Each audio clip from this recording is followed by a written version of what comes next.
بانی P T I کی jail میں حالت اور فراہم کردہ سہولیات سے متعلق کیس کی سماعت چیف جسٹس کی سربراہی میں 2 رکنی بینچ نے کی۔ بیرسٹر سلمان صفدر نے سپریم کورٹ میں رپورٹ پڑھ کر سنائی۔ بانی پی ٹی آئی نے جیل میں حفاظتی اقدامات اور کھانے پینے کی سہولیات پر اطمینان کا اظہار کیا۔ عدالت میں حکومت نے 16 فروری سے پہلے بانی پی ٹی آئی کا دوبارہ معائنہ کرانے کی یقین دہانی کرائی۔ اٹارنی جنرل نے بانی پی ٹی آئی سے بچوں کی فون پر بات کرانے کی بھی یقین دہانی کرائی۔ سلمان صفدر نے کہا بانی پی ٹی آئی کو کچھ کتابیں بھی مہیا کی جائیں۔ اٹارنی جنرل نے کہا ڈاکٹرز کہیں گے تو کتابیں فراہم کر دی جائیں گی۔ سلمان صفدر نے عدالت کو بتایا کہ مجھے 100 سے زائد فون کالز اور میسیجز آئے، لیکن میں نے کسی کو کچھ نہیں بتایا۔ یہ عدالت کی امانت ہے، میں نہیں بتا سکتا، یہاں تک کہ بیوی کو بھی کچھ نہیں بتایا۔ صحت اور علاج انسانی حق ہے۔ سپریم کورٹ میں جمع رپورٹ میں بانی کو میسر سہولتوں کو بھی ذکر ہے۔ سینٹ میں پارلیمانی لیڈر رانا ثناء اللہ نے کہا ہے رپورٹ میں ناشتے، لنچ، میڈیکل مشورہ سمیت تمام سہولتوں کا ذکر کیا گیا۔ رپورٹ از خود قید تنہائی کے بیانیے کی نفی ہے۔ چیف جسٹس نے سلمان صفدر اور جیل سپرنٹینڈنٹ کی رپورٹس کو ایک جیسا کہا۔ بانی پی ٹی آئی نے یہ نہیں کہا ان کا علاج نہیں کرایا گیا، انہوں نے صرف یہ کہا وہ مہیا کردہ علاج سے مطمئن نہیں۔ بانی کی آگ کے معاملے پر سیاست کرنا ٹھیک نہیں۔ لیڈر آف دی اپوزیشن اور اپوزیشن سے گزارش ہے صحت پر سیاست نہ کریں۔ جو ضابطہ جو آپ حکومت پر لاگو کرنا چاہتے ہیں آپ پر بھی لاگو ہوتا ہے۔ پی ٹی آئی ارکان نے بات کرنے کی اجازت نہ ملنے پر سینٹ میں احتجاج بھی کیا۔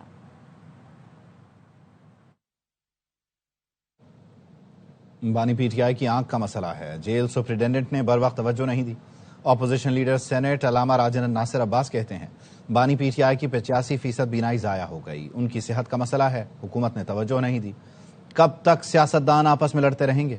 فوری طور پر بانی پی ٹی آئی کی مرضی کے مطابق علاج کرایا جائے، ڈاکٹر مظہر اسحاق اور ڈاکٹر عامر سے چیک اپ کرایا جائے، بانی پی ٹی آئی کی صحت سے متعلق تحقیقات کی جائیں۔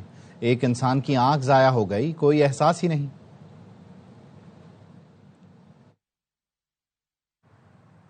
میاں والی نے 4 سال پنجاب پر حکومت کی لیکن ایک بھی ترقی کا نشان نظر نہیں آیا۔ وزیر اعلیٰ پنجاب مریم نواز کا جلسے سے خطاب، کہا میاں والی والو اب وہ دن چلے گئے جب آپ سے ووٹ لے کر کوئی پوچھتا نہیں تھا۔ میرا دل میاں والی میں ہے، آج میں میڈیکل کالج کا تحفہ لے کر آئی ہوں۔ واپس آئیں گے بریک کے بعد، ساتھ رہیے۔ Welcome back. بنگلہ دیش میں پولنگ کے بعد ووٹوں کی گنتی کا عمل جاری ہے۔ ضابطے کے مطابق ہر بوتھ سے بیلٹ باکس سیل کر کے پولنگ سینٹر کے اندر مخصوص کمروں میں منتقل کر دیے گئے، جہاں پولنگ حکام، امیدواروں کے ایجنٹ اور مبصرین کی موجودگی میں گنتی جاری ہے۔ اس بار ووٹرز نے 2 بیلٹ پیپر استعمال کیے ہیں، ان میں پارلیمانی انتخابات کے لیے سفید اور ریفرینڈم کے لیے گلابی بیلٹ پیپر شامل ہیں۔ الیکشن کمیشن حکام کا کہنا ہے 2 بیلٹ پیپرز کی گنتی کے باعث نتائج میں زیادہ وقت لگ سکتا ہے۔ زیادہ تر نتائج جمعے کی صبح تک مرتب ہونے کی توقع ہے۔ غیر سرکاری ابتدائی نتائج آج رات سے آنا شروع ہو جائیں گے۔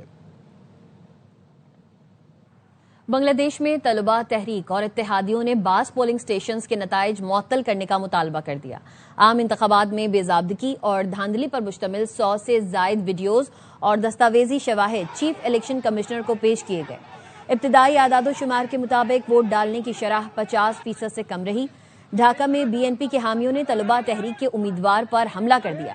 ڈھاکہ ایڈ سے این سی پی کے امیدوار ناصر الدین پٹواری پارٹی ترجمان آصف محمود کے ساتھ پولنگ سٹیشن کا دورہ کرنے پہنچے تو بی این پی ورکرز نے ان پر حملہ کر دیا۔ سراج پور میں یوتھ کے صدر پر حملہ آوروں نے تشدد کیا۔ ٹھاکر گاؤں میں بی این پی کے سیکریٹری جنرل فخر الاسلام عالمگیر کے حلقے میں بیلٹ پیپرز پر پہلے سے ٹھپے لگے پائے گئے۔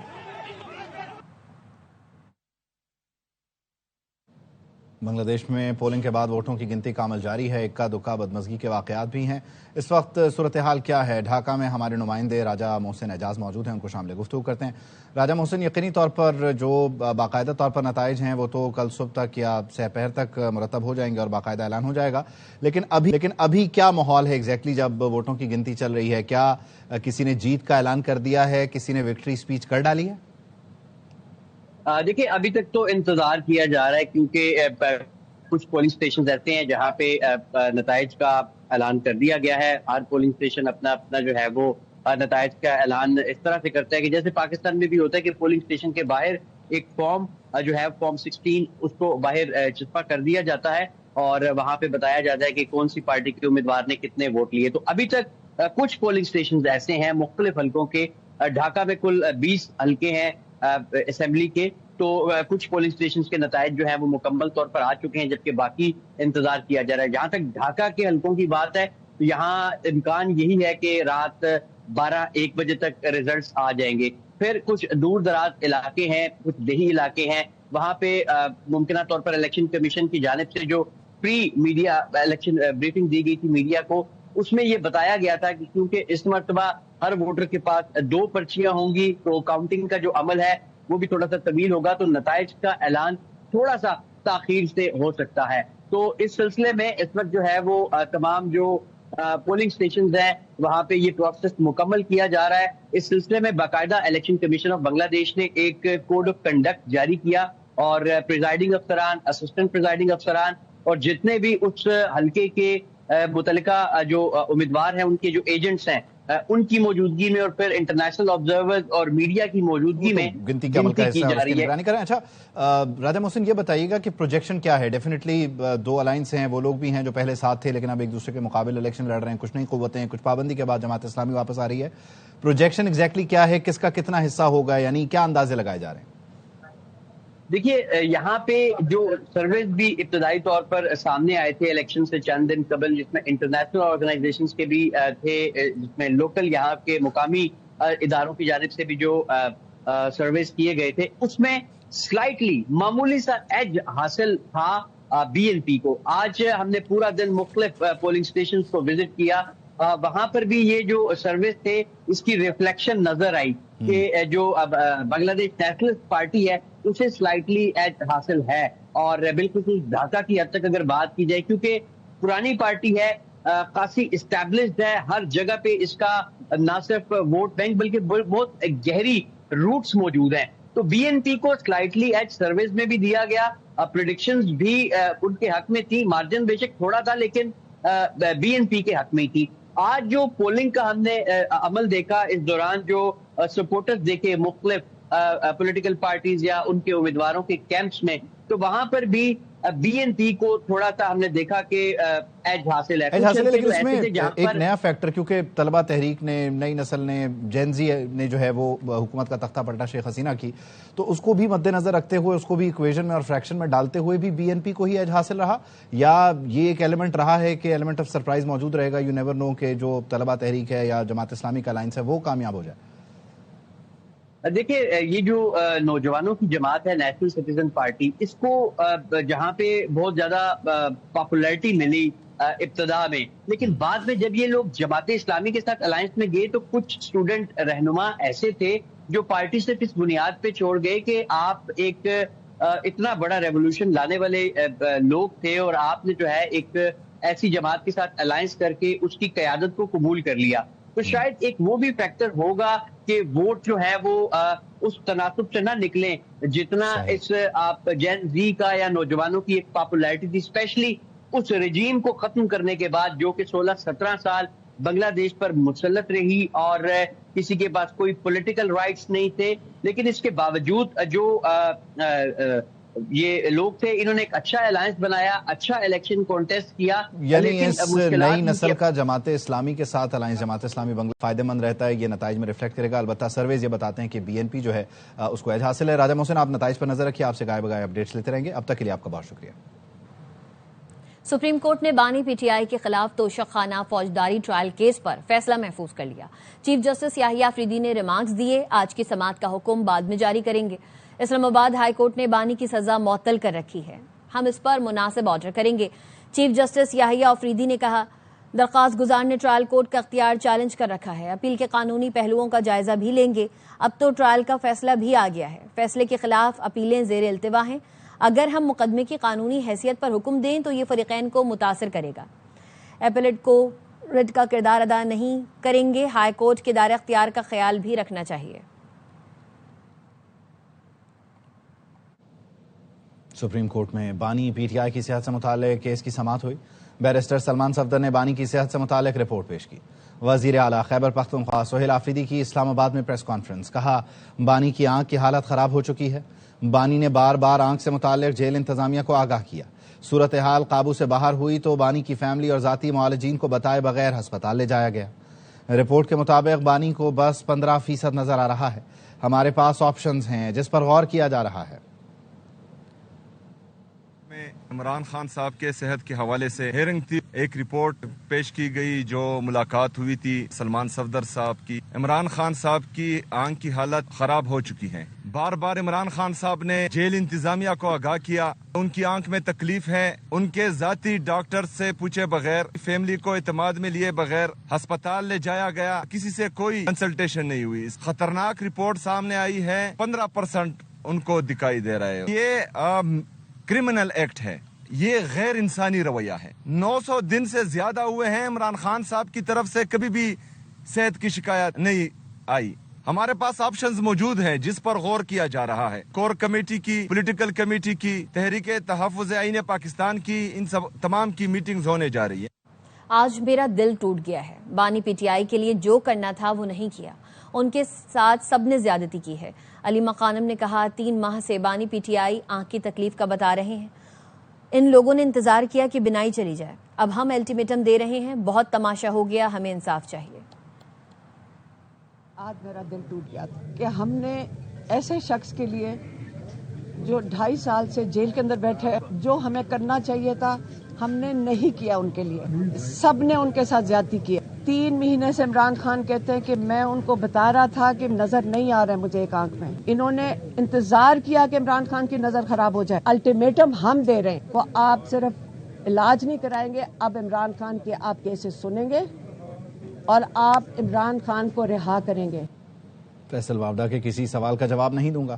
گورنر سندھ کامران ٹیسوری کی صحافیوں سے گفتگو، کہا 1 سال بعد بلدیاتی انتخابات ہیں، کراچی شہر کے لیے بہتری چاہتے ہیں تو عوام ایسے نمائندوں کو منتخب کریں جو ان میں سے ہوں۔ کھیل میں ہار جیت ہوتی رہتی ہے لیکن دعا ہے پاکستان کرکٹ میچ میں بھارت کو شکست دے۔ صاحب کے کسی بیان کا جواب نہیں دینا چاہیے۔ 1 سال بعد بلدیاتی الیکشن آ رہا ہے، اگر اس شہر کی ترقی چاہتے تو پھر آپ کو ایسے لوگوں کو منتخب کرنا ہوگا جو عوام میں سے ہو۔ پہلا فیصلہ ہمارا بڑا درست تھا کہ ہمیں ان کے ساتھ کھیلنا ہی نہیں چاہیے، لیکن اگر اب فیصلہ کر لیا گیا ہے کہ ان کے ساتھ کھیلیں گے تو دیکھیں یہ کھیل کا میدان ہے، اس میں تو ہار جیت ہوتی ہے۔ پوری قوم کی دعائیں اپنی ٹیم کے ساتھ ہیں، ہم پہلے 2 میچ جیت بھی چکے ہیں، یہ میچ بھی جیتیں گے۔ امیر جماعت اسلامی پاکستان حافظ نعیم الرحمان کہتے ہیں کراچی کے مسائل کو جارحانہ انداز میں حل کرنے کا وقت آ گیا ہے۔ میر کراچی کے خلاف عدم اعتماد کی تحریک کو جلد حتمی شکل دی جائے گی۔ کراچی کے حقوق کے لیے 14 فروری کا دھرنا بھرپور ہوگا۔ پیپلز پارٹی کی صوبائی حکومت اور کے ایم سی مل کر کام کر رہے ہیں۔ 9 منافقوں کے ٹاؤن والے بھی سپیڈ پکڑیں۔ میئر کراچی مرتضی وہاب نے جماعت اسلامی پر تنقید کرتے ہوئے کہا حافظ نعیم الرحمان کی یوسی میں سڑک بھی کے ایم سی نے بنائی۔ ہم کام بتانے کے لیے پریس کانفرنس کرتے ہیں، سیاسی پوائنٹ سکورنگ کے لیے نہیں۔ رحمان صاحب خلیل خان فاختہ اڑاتے ہیں، وہ فاختہ اڑاتے رہے۔ نعیم الرحمان صاحب کی یوسی جو ہے نا، سڑک کس نے بنائی؟ ہم نے بنائی۔ پہلوان گوٹ کی سڑک ہے، اس کو کوئی اون نہیں کرتا، ہم نے کہا ہم بنا کے دیں گے۔ پیپلز پارٹی کے 13 ٹاؤن بھی میرے اپنے، کے ایم سی بھی میری ہے، سندھ حکومت بھی میری ہے، ہم مل کر کام کریں گے۔ باقی جو 9 منافقوں کے ہیں نا، ان کو بولیں کہ وہ سپیڈ پکڑے، کام کریں۔ آپ کو شارع فیصل پہ جو رستوں کے بورڈ ہے نا، اس کے اوپر بھی نعیم الرحمان صاحب نظر آتے ہیں۔ Valentine's day, I love you Hafiz صاحب، نعیم الرحمان صاحب 14 فروری کو میں ان کو پھول بھیج دیتا ہوں۔ گورنر پنجاب سے لاہور پریس کلب کے 9 منتخب عہدیداروں نے ملاقات کی ہے۔ سردار سلیم حیدر خان نے ارشد انصاری کو 14ویں مرتبہ صدر منتخب ہونے پر مبارکباد دی۔ ملاقات کے دوران سانحہ ترلائی کے شہداء کے لیے فاتحہ خوانی بھی کی گئی۔ گورنر کا کہنا تھا کہ حکومت آزادی صحافت پر یقین رکھتی ہے، صحافیوں کو غیر مصدقہ خبروں کی روک تھام کرنی چاہیے۔ صحافی عوام اور حکومت کے درمیان پل کی حیثیت رکھتے ہیں۔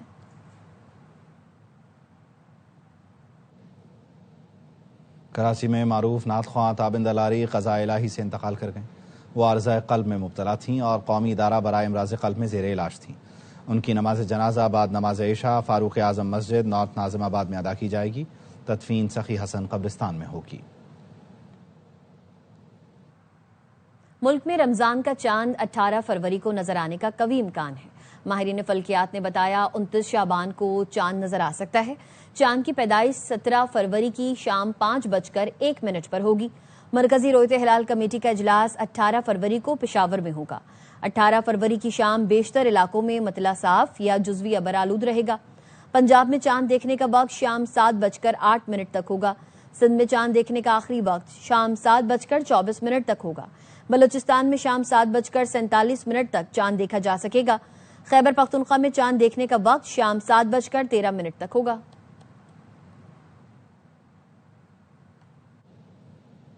محکمہ موسمیات نے کراچی میں رمضان المبارک کے آغاز میں بارش کی نوید سنا دی۔ ڈیپٹی ڈائریکٹر انجم نذیر کا کہنا ہے فروری کے تیسرے ہفتے میں مغربی ہواؤں کا نیا سلسلہ ملک میں داخل ہوگا۔ سسٹم کے زیر اثر کراچی میں بارش کا امکان ہے۔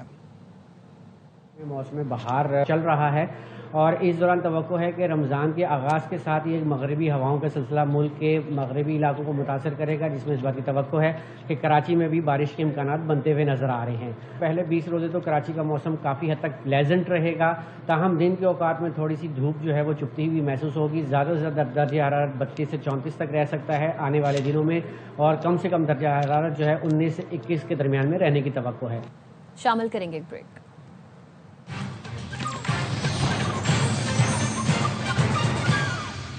Welcome back. سندھ میں نیا تعلیمی سال 1 اپریل سے شروع کرنے کا فیصلہ ہوا ہے۔ انور خان مزید بتائیں گے۔ جی انور۔ 10ویں جماعت کے امتحانات 31 مارچ سے 15 اپریل تک کرنے کا فیصلہ کیا گیا۔ اسٹیئرنگ کمیٹی کے اجلاس کے اندر آج 11ویں اور 12ویں جماعت کے امتحانات کے لیے 15 اپریل سے 30 اپریل تک کی تاریخ مقرر کی گئی ہے۔ اس شیڈول کے مطابق ہوں گے۔ انٹرمیڈیٹ کے نتائج کا اعلان 1 جون سے جاری کیا جائے گا۔ موسم گرما کی تعطیلات جون جولائی میں ہوں گی، جبکہ موسمیاتی تبدیلیوں کے اثرات کو مد نظر رکھتے ہوئے سال 2027 میں تعطیلات کی تبدیلی کا فیصلہ سب کمیٹی کی تجاویز کے آئندہ اجلاس میں کیا جائے گا، جس کی منظوری دی جا چکی ہے۔ بہت شکریہ انور۔ کراچی کے علاقے قائد آباد میں گاڑی روکنے پر شہری نے ٹریفک پولیس اہلکار کو تھپڑ مار دیے۔ تفصیل بتائیں گے سلمان لودھی۔ جی سلمان۔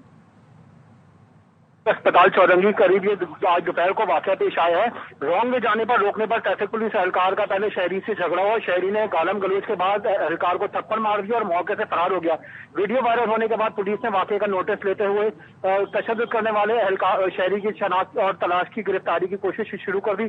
پولیس کہتی ہے رونگ میں روکنے پر شہری نے ٹریفک پولیس اہلکار کو تشدد کا نشانہ ہے، جس پر اس کو گرفتار کیا جائے گا۔ ٹھیک ہے، سلمان لودھی اپڈیٹ کرے تھے، شکریہ۔